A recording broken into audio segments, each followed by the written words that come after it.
Ahí lo tiene, pero no queremos que se quede usted en que esto se trata nada más de un asunto de si es popular o impopular la medida del gobierno. Esto tiene raíces y tiene historia. Y justamente para hablar de eso nos visita en el estudio y le doy la bienvenida, de verdad con mucho gusto, a una gran periodista y escritora, Ana Lilia Pérez, que es autora de obras como El Cártel Negro y Pemex RIP, entre otras, que hablan justamente de este tema que es muy penoso, Ana. Primero, bienvenida, ¿cómo estás? Muchas gracias, gracias por la invitación. No, al contrario, gracias por aceptarla.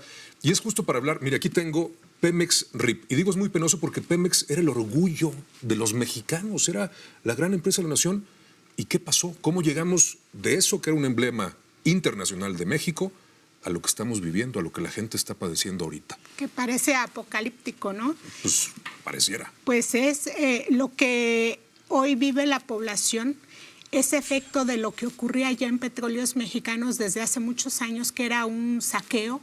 El saqueo en las tomas clandestinas, yo las pongo entre comillas, porque la mayor parte del saqueo a Petróleos Mexicanos es por parte del propio personal de Petróleos Mexicanos. Las tomas clandestinas representan el 20% de lo que se le roba a Pemex, el otro 80% responde a una estructura bien organizada desde dentro de la petrolera, y el robo de combustible es uno de los eslabones. Pero ¿cómo llegamos a eso? Bueno, tuvimos una de las empresas petroleras más importantes a nivel mundial, una de las primeras 11 petroleras que generaban más ingresos y que, bueno, debía reflejarse en la economía de los ciudadanos. Pemex aportaba el 47% del Producto Interno Bruto. Dependíamos de Pemex. Así es. País. México tenía una economía petrolizada y si bien todavía es uno de los activos principales que se tienen en este país, el robo de combustible es solamente uno de los eslabones de saqueo. En Petróleos Mexicanos hay muchas maneras de robo y lo que hoy se ve es producto de todo ese saqueo que empezó como un robo hormiga hasta convertirse en una estructura bien organizada que al momento en que quieres combatirla es como si golpearas en un avispero. Entonces todo está pululando. Es lo que estamos viendo ahora. ¿Tú qué opinas? Bueno, es un retrato terrible este que nos haces, pero tú has investigado más de 15 años, no estás hablando por hablar, tienes documentos, tienes las pruebas y aquí están estos libros. Pero déjame preguntarte, por esta historia que conoces, ¿tú cómo ves la medida? ¿Tú pensabas que iba a haber el cierre de los ductos para combatir esta manifestación de la delincuencia dentro de Pemex o no? Bueno, cuando se conoce el modus operandi en el robo de combustible, como lo conozco yo, como la palma de mi mano, lo he estudiado a profundidad, lo he padecido también.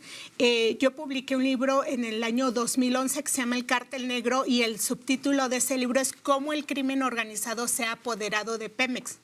Y en ese libro ya se revelaba lo que hoy estás viendo, de lo que hoy se reconoce públicamente, que es toda una estructura de saqueo que comienza desde las áreas de producción petrolera, desde que la materia prima, o sea, el hidrocarburo, llega a las refinerías para el proceso de refinación. Hay dobles contabilidades para maquillar lo que entra y tener un margen de maniobra para sacar lo otro.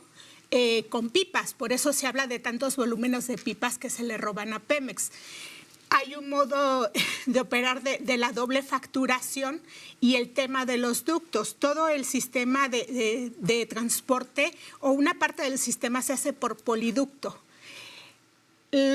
Llegó a tal nivel de organización el crimen dentro de Pemex que desde la torre de Marina Nacional, es decir, desde el corazón de Petróleos Mexicanos, la gente que tenía a su cargo el monitorear el sistema de ductos que está monitoreado las 24 horas a través del sistema SCADA, es como si tú y yo estamos viendo en un monitor lo que está pasando en todo el país.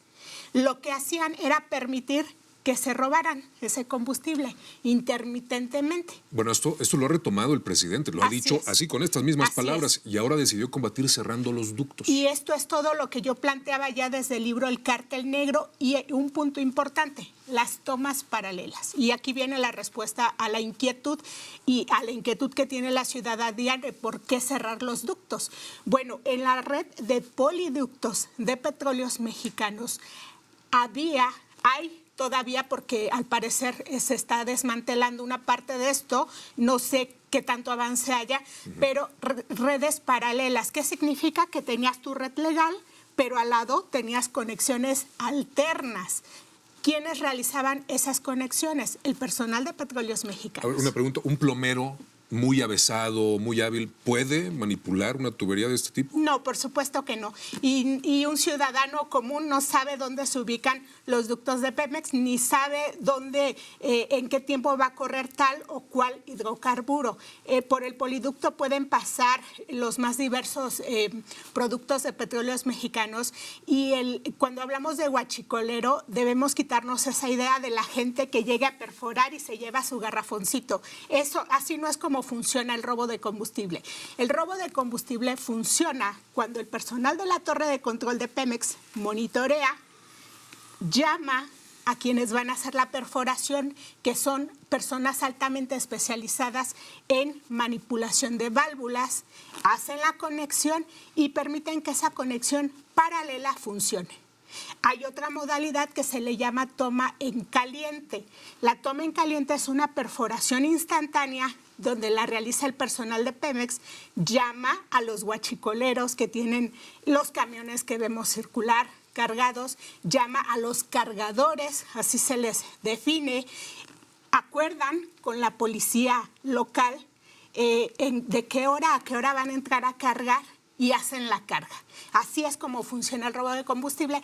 Y lo peor, gran parte de ese mercado negro se comercializa en el mercado legal, es decir, en las propias gasolineras oficiales autorizadas por Petróleos Mexicanos. ¿Se han estado retirando permisos? ¿Se han estado negando algunos desde el principio de esta administración? ¿Tiene que ver con esto? Tiene una lógica total porque las gasolineras compran cierta producción a Pemex, cierta gasolina. Cuando una gasolinera deja de comprar o de plano no compra y sigue funcionando es porque todo lo que vende es robado. Y así es como se identifica a las gasolineras. Los reglamentos para empresarios franquiciatarios de gasolineras de Pemex les exigen, por supuesto, que todo lo que comercialicen debe ser legal.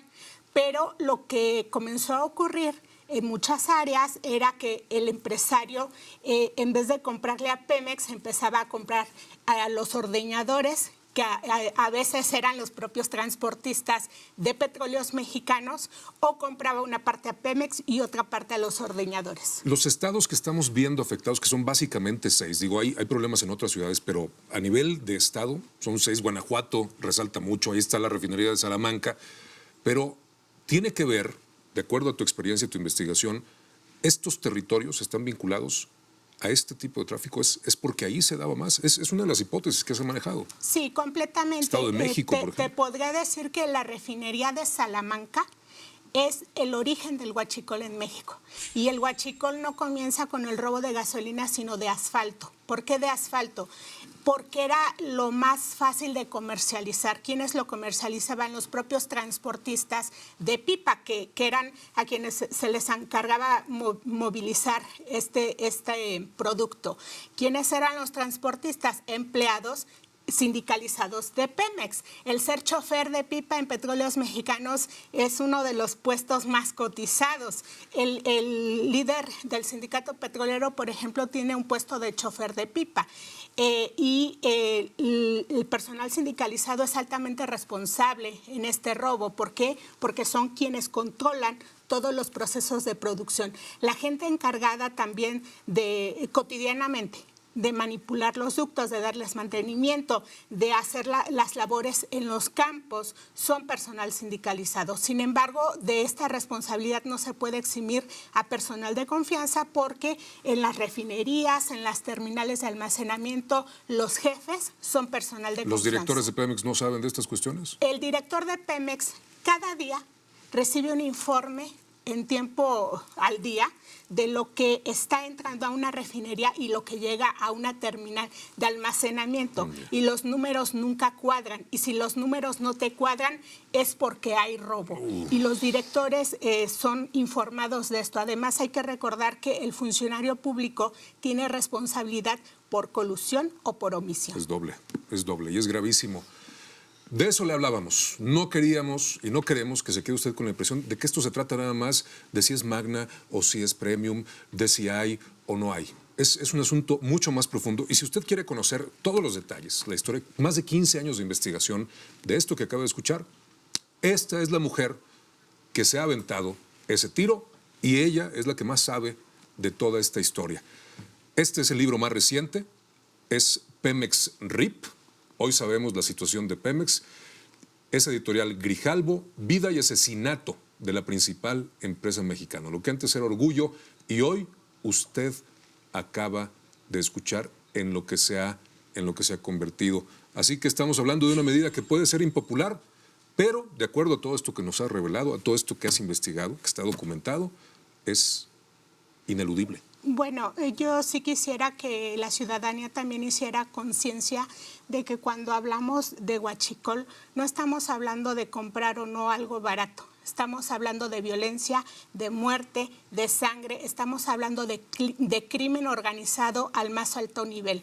Entonces, considero que la cruzada contra el huachicol no debe ser del gobierno, es una cruzada de toda la ciudadanía. Pues ahí está. Con esa frase que me parece una imagen muy poderosa porque tenemos responsabilidad en todo lo que tiene que ver con la vida pública. Lo dejamos. Muchísimas gracias, Ana, de verdad. Apreciamos mucho, sobre todo tu trabajo. Hay que ser valiente para sostener una investigación así. Que estés muy bien y te esperamos próximamente porque es algo, usted lo entenderá, que va a seguir dando de qué hablar. Muchas gracias. Con todo gusto. Mucho éxito. Gracias.